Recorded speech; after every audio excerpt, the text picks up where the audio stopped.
Ancient Greek sculptures, bronze or marble, are frozen, but that doesn't mean that the ancient Greeks didn't want to convey movement. In this case, movement that you couldn't even see with the naked eye.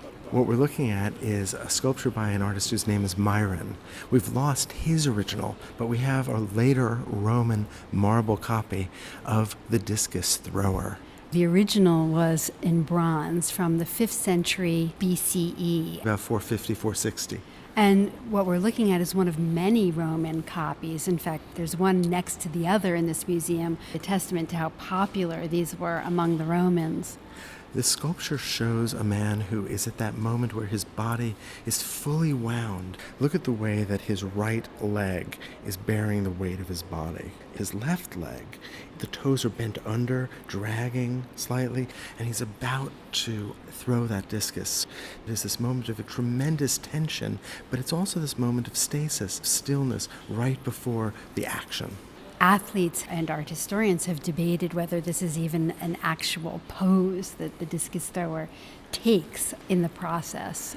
It's so interesting because when we think back about the history of the Greek figure, we think first of the archaic Koros, who is so stiff and so stylized. And then we have the tremendous breakthroughs of people like Polyclitus, who develop an understanding of the body and show it in contrapposto. But here we have something that's so dynamic and so complex. I mean, just look at the arc of the shoulders and the arms and the way that they reverse the arc of the twist of the hips. That is the overriding concern of Myron, the sculptor, to capture the aesthetic qualities here, the sense of balance and harmony and the beauty in the proportions of the body. There is a kind of anti-realism here for all of its careful naturalism.